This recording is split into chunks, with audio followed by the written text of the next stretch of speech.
Notre expertise en data et intelligence artificielle au service de vos projets. C'est la raison d'être de Gradiant, cabinet de conseil spécialiste de la data et de l'intelligence artificielle. Bonjour et bienvenue dans les Talks Data IA, le podcast by Gradiant, dédié au sujet la data au cœur des achats responsables. Et pour cela, nous recevons Virginie Sarnier, experte achat chez Neobuy, et Guillaume Rouja, expert en data visualisation chez Gradiant.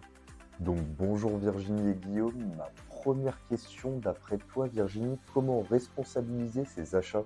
De façon extrêmement simplifiée, un achat professionnel consiste à se poser deux questions. La question du quoi, qu'est-ce que j'achète et à combien, donc avec quel budget. Pour responsabiliser ses achats, il faut se poser deux questions supplémentaires qui sont le comment je vais acheter et à qui, auprès de quel panel fournisseur.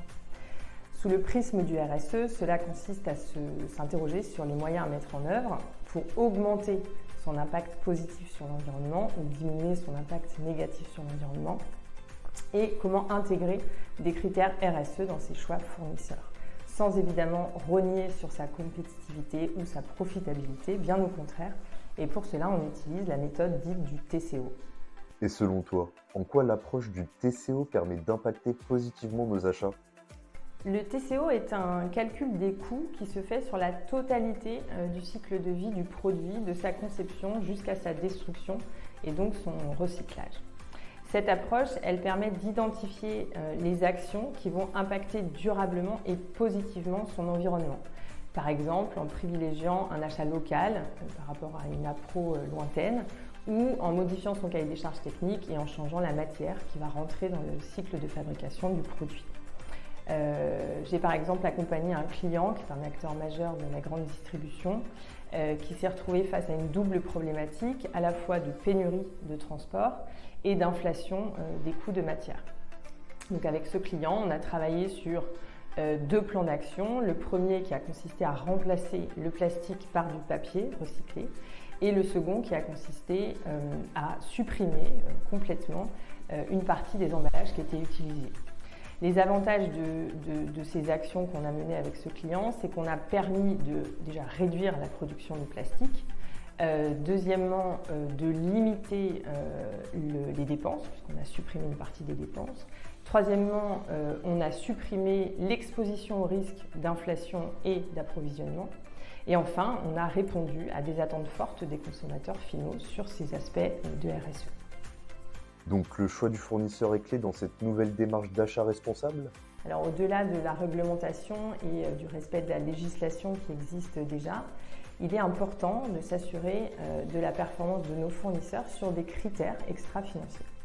Pour démultiplier l'impact vertueux de cette nouvelle façon d'acheter, plus responsable, le choix des partenaires fournisseurs est primordial.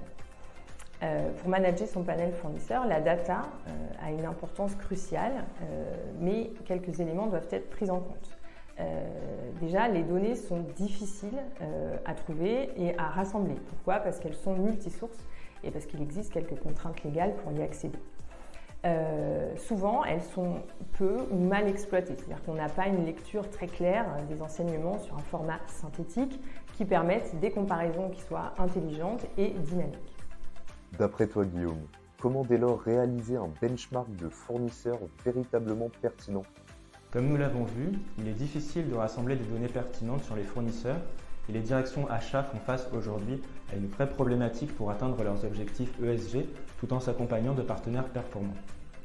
C'est pour répondre d'ailleurs à ce besoin que nous avons développé notre propre outil de benchmark au travers du POC Analytics Factory Procurement.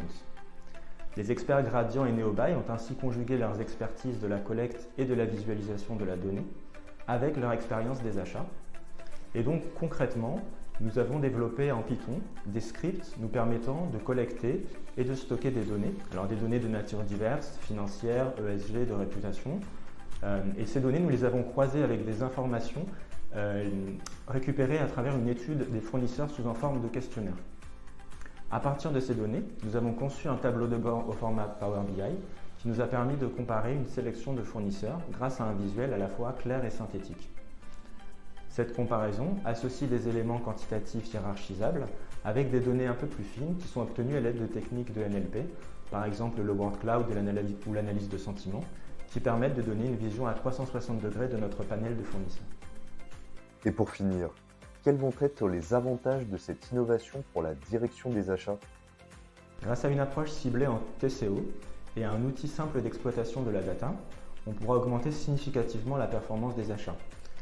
D'abord, par une réduction significative de l'exposition au risque de la supply chain, par une sélection plus fine des nouveaux fournisseurs. Ensuite, par une performance accrue des partenaires fournisseurs existants, avec qui nous partageons des objectifs ambitieux de responsabilité sociale et que nous impliquons dans nos objectifs stratégiques. Côté client, nous pouvons accéder à un panel de clients de plus en plus exigeants sur les aspects RSE dans les appels d'offres. Et finalement, nous pouvons aussi consolider notre position auprès des consommateurs en répondant à leurs attentes qui sont de plus en plus fortes sur ces sujets. Donc en définitive, ces éléments nous donnent un avantage compétitif et concurrentiel dont il serait vraiment dommage de se priver. Merci beaucoup Virginie et Guillaume d'être venus pour ce podcast. Merci également à vous de nous avoir écoutés. Si vous souhaitez en savoir davantage sur Gradiant et ses solutions d'accompagnement, rendez-vous sur gradiant.fr. Merci et à très vite pour un prochain podcast.